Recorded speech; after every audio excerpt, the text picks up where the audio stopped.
Camille Cabalo, Marika Wilson, and Rin Hicks. And what I'll do is we'll give each student about 15 to 20 minutes to do their presentations. And just as a heads up for you three, I'll let you know we have 3 minutes left, 1 minute left, and then to wrap up. So every so often look in my general direction so I don't have to kind of wave too much. What I'll do is I'll stand back there so that hopefully well, actually, yeah, I'll stand back there. I'll wave like this without disturbing the other people except for you. So what I'd like us to do is we'll start with Camille's paper. She is a senior ES major, and she did this paper for ES 399, which is a course on independent research while she was studying at the Smithsonian Institute this past fall. And her paper is entitled Asian American Spoken Word Artists, Negotiating the Bounds of Multiculturalism and Polyculturalism. It's research that she did on 5 Asian American female and male spoken word artists, examining racial, ethnic, and gender identity construction, and their potential for cross-cultural alliances for social justice. Camille proposes the latter is achievable through ethnic nostalgia within a diasporic community and racial grievance angered by both men and women. So please help me welcome Camille. Thank you. So yes, Asian American spoken word artists negotiating the bounds between multiculturalism and polyculturalism is the title of my research. So running definitions of multiculturalism and polyculturalism.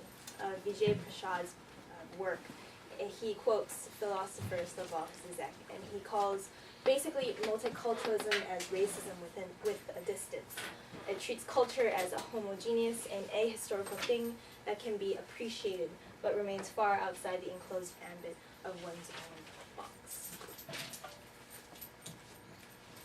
Polyculturalism, as proposed by Vijay Prasad, is the idea of a dynamic view of history, that culture is porous, culture is complex, it constantly influences each other, and that these communities historically form with a move between dialectic of cultural presence and anti-racism, and a demand for acknowledgement and an obliteration of hierarchy.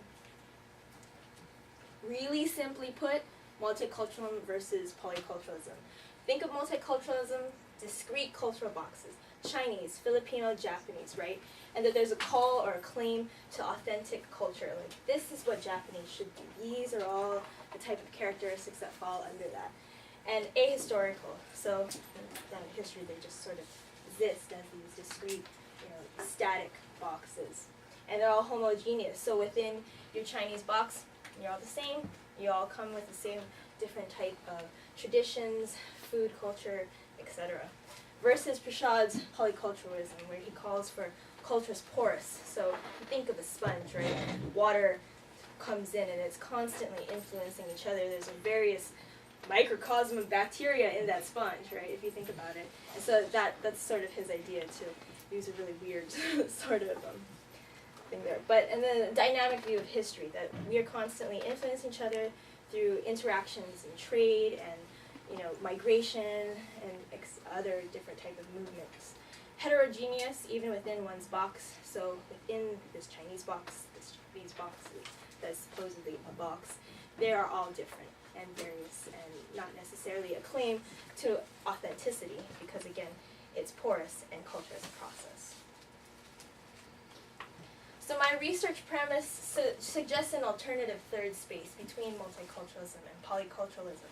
It incorporates multiculturalism's idea of a discrete cultural box, but argues that it's imposed upon us, and we have to operate within these boxes that people, these stereotypes that they put on us.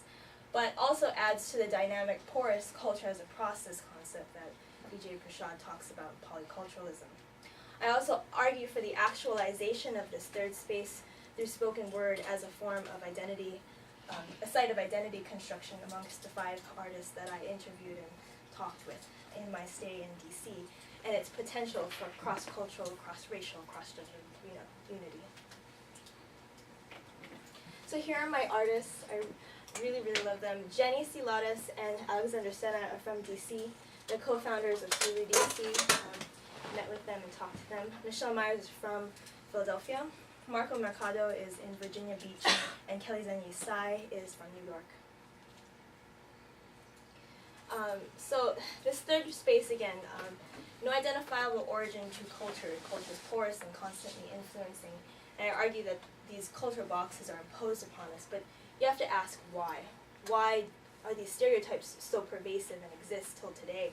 And a great article by Evelyn Sultany says it's an attempt to racially map us. It's a way to anticipate another's views, to negotiate the potential for conflict, camaraderie, or understanding. So if you see someone and you see their signifiers, you think, are they the same? Can I interact with them in a similar fashion? Or are they alien? Are they foreign to me? Should that be something I see with a distance and treat as with a distance? And a very good quote by an interview with Jenny talks about this. It's her poem, Walk by Hate. I'm going to do a really horrible job of it. I don't have an actual video of her doing it, but here. Walking across the parking lot to my apartment building in this quiet rural Ohio town, some white high school kids started calling out, hey, hey you, yeah you in the gray. Against my instinct, I quickly look in their direction. Why don't you go back to where you came from? Go back to China, ching chong, they sang. So again, Jenny is actually Filipino-American, but we operate within this racial box of Asian Americans, right? This monolithic, homogeneous, y'all are the same, y'all are interchangeable. You're just an Asian face. So it's the idea that they racially map us as being from this Asian continent, region, and that you are foreign, you are alien, you don't belong here, you're not American, go home. So the potential for cross-racial unity in spoken word that I explore, ethnic nostalgia within a diasporic community, and racial grievance in men and women. For this presentation, I'll focus on racial grievance through women's perspective. So racial grievance, really simply, is from suffering an injury to speaking out against that injury. It's from taking in the racism and discrimination silently and turning it and actually speaking out, making it visible, talking about it, and combating it and contesting it.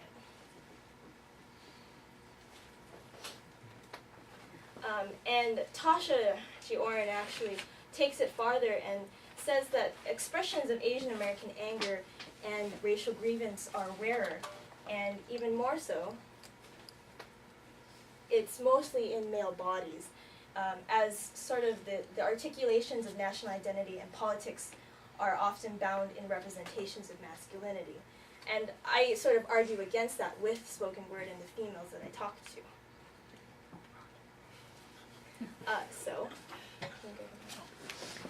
Michelle Myers is where'd it go? This an asshole. You'll see why.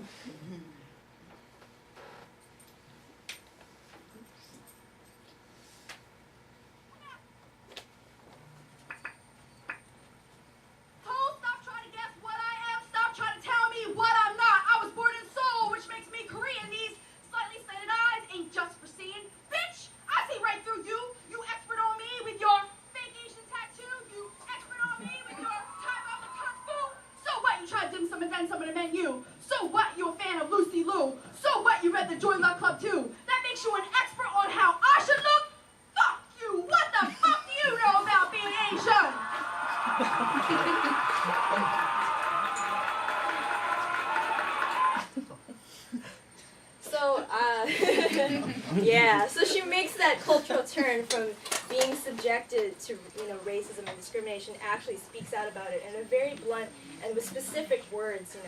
She turn to the next slide, please. She uses this idea of these various events that have been glossed over through history.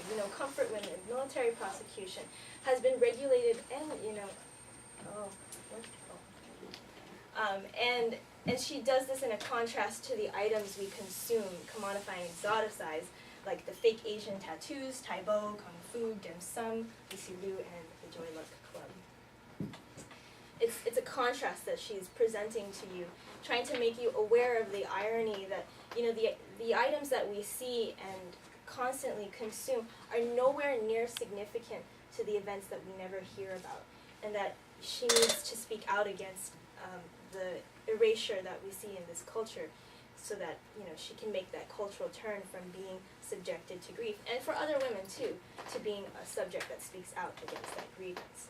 So there's a potential for cross-national unity and collaboration as she focuses on a women's struggle, because while comfort women have been sort of centered around the Korean women's experience, military prostitution has been vastly all over the Asian region, and she crosses the lines from Japan to Vietnam to China to India, so a potential site for that type of unity.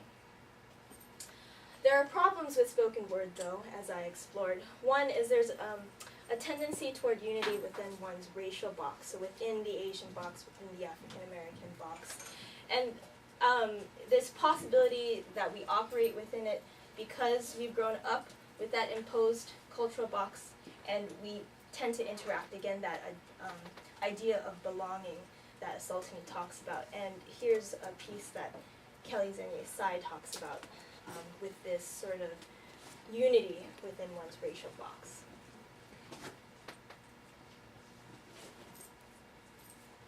I'm struggling to reason what we have in common, what it could be worth, tearing away at ancient Asian histories to build the unified front of today's Asian American society. I dream of a cocky Asian nationalism when sisters wear cheap towels and kimonos and our hair in those seriously funky gravity-defying dudes every single day. When we have taken the words of all of our languages, melded into one, and used them to call us to our values and our pride. When we have a voting bloc and boycott power not to be fucked with. When our music saddled to the book-filed backs of Asian rhythms is blared down neighborhood streets from open windows, when somebody could tell me to quit acting so yellow. And we would both actually understand what that could possibly mean. Don't try it! When we can belong to something and it can belong to us, when we are proud of our accents and know that, yes, this is what American English sounds like too. When screaming out yellow and brown power can encompass all of the stories of refugees emerging from war-torn Vietnam, Cambodia, Sri Lanka, East Timor, of my parents who were lured here by the brain drain, of the Japanese Nisei and Issei in the American internment camps, of the Pinoys who first came to the dirty South in the mid-1700s.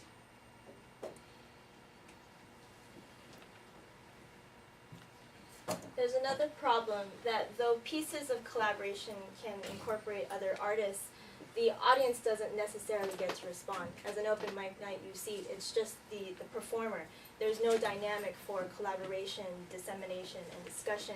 And that's very important in the idea of polyculturalism as culture as a process. So a solution I offer is that open mics host workshops, discuss poetry, discuss reactions, and there's a potential for this to turn into national conversation. Sulu DC, back in DC, actually does this, and they've been hosting workshops, especially with Reggie Cabico. He just did one, I wasn't there. But they talk about sort of the poetry and people's own ideas about the history that they're trying to convey in this poetry, and they have a great discussion about it and collaborate more on other types of poetry that they can do. Another problem is a temporary spectacle performance. Polyculturalism argues for this constant cultural process, right? Process is porous, culture is porous. And often as a one-time reading, these poems fall short of this criterion.